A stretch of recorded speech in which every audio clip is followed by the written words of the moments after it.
আমি এখনই হারাগাছের একজন মা, ষাটোর্ধ্ব একজন মায়ের অশ্রুসিক্ত চেহারা, তার কেঁপে কেঁপে বলা, তার বাড়ি ভাঙার যে ঘটনাগুলো, তার ছেলের নিরাপত্তা চেয়ে বলা কথাগুলো শুনে আমি এসে আপনাদের সামনে আমি এখন দাঁড়িয়েছি। আমরা 16টা বছর এই বাংলাদেশে নির্বাচন যাতে ফেয়ার হয়, সুষ্ঠু হয়, সহিংসতা মুক্ত হয়, তার জন্য আমরা আন্দোলন করেছি। কিন্তু যে নির্বাচনের মধ্য দিয়ে সেই বিগত 16 বছর যাদেরকে সাথে নিয়ে আমরা আন্দোলন করলাম, সেই বিএনপি যে নির্বাচনের মধ্য দিয়ে ক্ষমতায় এলো, ক্ষমতায় আসার কথাটা শোনা মাত্রই রংপুর 4 কাউনিয়া পীরগাছা আসনের পরাজিত ধানের শীষের বিএনপির প্রার্থী এমদাদুল হক ভরসা, তার সমর্থকেরা 13 তারিখ বিকালবেলা থেকেই এই হারাগাছ এলাকায় তারা তাণ্ডব শুরু করে। প্রথমে তারা আমাদের কিছু সমর্থক যারা পাইকার বাজার অতিক্রম করছিলেন, পাইকার বাজারের শেষ মাথায় ভগা মার্কেটের ওখানে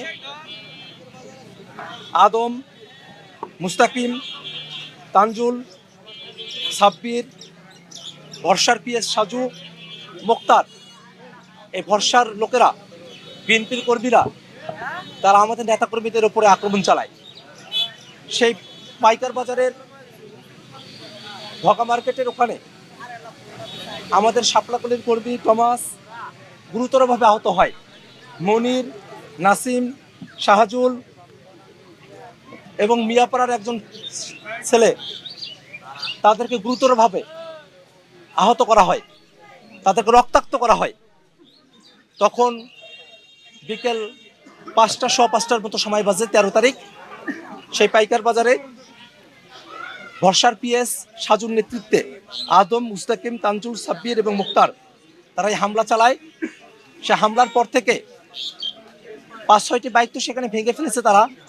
2টি বাইক আমাদের হারাগাছের প্রধান সমন্বয়কারী আরাফাত, তার বাইক, এবং আমাদের তার ভাইয়ের বাইক, এবং আমাদের রুবায়েত ভাইয়ের ভাই রাকিব ভাই, তার বাইক, এই 2টি বাইক তারা চুরি করে নিয়ে যায়। এখনো পর্যন্ত এই 2টা বাইকের কোনো হদিস পাওয়া যায় নাই। তারা জাতীয় নাগরিক পার্টি এনসিপির হারাগাছ পৌরসভার যে কার্যালয়, সে কার্যালয়ে তারা হামলা করে। তারা আমাদের কার্যালয়ের দরজা ভাঙার চেষ্টা করে এবং আমাদের কার্যালয়ের সামনে থাকা আমাদের যে ব্যানারগুলো আছে সেগুলোকে তারা লণ্ডভণ্ড করে দেয়, তারা ছিঁড়ে নিয়ে যায় এবং পাশের যে দোকানদাররা ছিলেন তাদেরকে তারা হুমকি ধামকি দিয়ে যায়।